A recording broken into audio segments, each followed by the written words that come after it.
একটা ফুটবল খেলা, এটা তো প্রতিপক্ষ ছোট বড় এটা কোনো ব্যাপার না। গ্রুপ পর্বের ম্যাচ একটা হেরেছি, বাট আমরা চ্যাম্পিয়নশিপ থেকে এখনো সরি নাই। এটা হার জিত আছে খেলায়, তো আমরা এখনও সেমিফাইনালে আছি, ফাইনালে ওঠার চেষ্টা করব ইনশাল্লাহ। আর আমাদের সামনের ম্যাচ ইন্ডিয়ার সাথে মেবি, তো আমরা এখন আজকে রিকভারি হচ্ছে, তো কালকে থেকে আমরা প্র্যাকটিস শুরু করবো ইনশাল্লাহ। দেখেন, একটা ফুটবল খেলা, এটা তো প্রতিপক্ষ ছোট বড় এটা কোনো ব্যাপার না। তো ছোট বড় টিম থাকতেই পারে, তো সবার সাথে সবারই খেলা হবে। তো আমরা ফাইনাল গেলে হয়তো বা ইন্ডিয়ারে পাইতাম, তো ইন্ডিয়াকে আগেই পেয়েছি ইনশাল্লাহ, ওইটাই ফাইনাল হিসাবে আমরা নিব। আর ফুটবল খেলা তো টাইমের খেলা, তো এখানে গোলের খেলা, কোনো টিমই ছোট বড় না, সবাই সমান। হ্যাঁ, ইনশাল্লাহ এটা অবশ্যই আমাদের সবাইকে চাঙ্গা করবে। আর আজকে রেস্ট দিয়ে সবাই মোটামুটি রুমেই আছে, কেউ বের হয় না রুম থেকে, তো সবাই হাসি খুশি আছে, কোনোভাবে কোনো নাই। তো ইনশাল্লাহ আমরা সামনের ম্যাচটার দিকেই ফোকাস রাখছি। স্কোর তো আমি একলা করি নাই, আমাকে নিশ্চয়ই আমি একলাই কিছু করি নাই, আমার টিমমেট সাহায্য করছে দেখে আমি স্কোর করছি। তো আমরা কোচের প্ল্যান অনুযায়ী আমরা খেলতে পারছি, এর জন্যই হয়তো বা স্কোর পাইতে আসি। তো সামনের ম্যাচেও কোচ যেভাবে নির্দেশনা দেবে ওইভাবে খেলতে পারলে ইনশাল্লাহ আমরা আবারও স্কোর পাবো এবং আমরা ম্যাচটা জয় হব ইনশাল্লাহ। হ্যাঁ, এটা একটা ফুটবলের অংশ, এটা কোনো ব্যাপার না। আল্লাহর রহমতে সেরাবনও জানে বা আমাদের টিমমেট সবাই জানে, ওদের সেরাবনের সাথে আমরা সবাই কথা বলছি।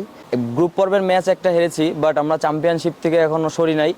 তো হার থেকেই কিন্তু মানুষ শিক্ষা নেয়, তো আমরা এখান থেকে শিক্ষা নিয়ে আমরা সামনে এগিয়ে যেতে চাই। আসলে আমরা গত 20 তারিখে ম্যাচ খেলেছিলাম, 20 তারিখের পরে 21 তারিখ আমাদের আমরা রিকভারি করছি, এরপরে 22 তারিখ আবার ম্যাচ খেলছি। তো একদিন পরে ম্যাচ খেলা আমাদের একটা টায়ার্ডনেসের একটা বিষয় থাকে, টোটালি আমরা ওইভাবে রিকভারি করতে পারি নাই বা রেস্ট পাই নাই। তো আজকের দিনটি কোচ আমাদেরকে রেস্ট দিয়েছে, তো এখান থেকে রেস্ট নিয়ে আমরা পরের ধাপে এগিয়ে যেতে চাই আর কি। আসলে প্রতিপক্ষ সবসময় শক্তিশালী, তবে আমরা প্রতিপক্ষকে আমরা সম্মান করি, কিন্তু প্রতিপক্ষকে আমরা ভয় পাই না।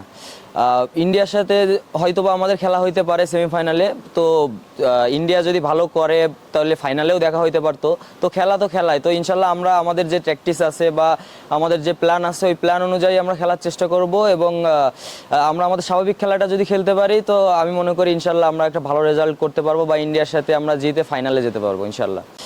ভুটানের সাথেও যদি হয়, তা আসলে আগেই বলছি যে প্রতিটা টিমই শক্তিশালী বা প্রতিটা টিমই এখানে এসেছে তারা ভালো কিছু করার জন্য বা চ্যাম্পিয়নশিপ বা চ্যাম্পিয়ন হওয়ার জন্য। তো আমাদের টার্গেটও একই রকম, বাট আমরা আমাদের যেটা বললাম যে আমাদের কোচ আমাদেরকে যেভাবে আমরা খেলতেছি বা আমাদের প্ল্যান আছে এই অনুযায়ী যদি আমরা খেলতে পারি ইনশাল্লাহ প্রতিপক্ষ যেই হোক না কেন আমরা আমাদের স্বাভাবিক খেলাটা দিয়ে আমরা জয়ী হয়ে ইনশাল্লাহ ফাইনালে যাব। আমরা এখানে খেলতে এসেছি, আমরা দেশের হয়ে প্রতিনিধিত্ব করতে এসেছি। আমরা যে 23 জন আমরা প্লেয়ার আছি, তো প্লেয়ার আমরা একটা পরিবার, তো এখানে ভুল ত্রুটি থাকবেই। তো আমরা সবাইকে সাপোর্ট করতেছি, বিভিন্নভাবে কথা বলতেছি, তো এভাবে আমরা কথা বলে আর কি ইনশাল্লাহ আমাদের যে ভুলগুলো এগুলো আমরা শুধরে নেব ইনশাল্লাহ।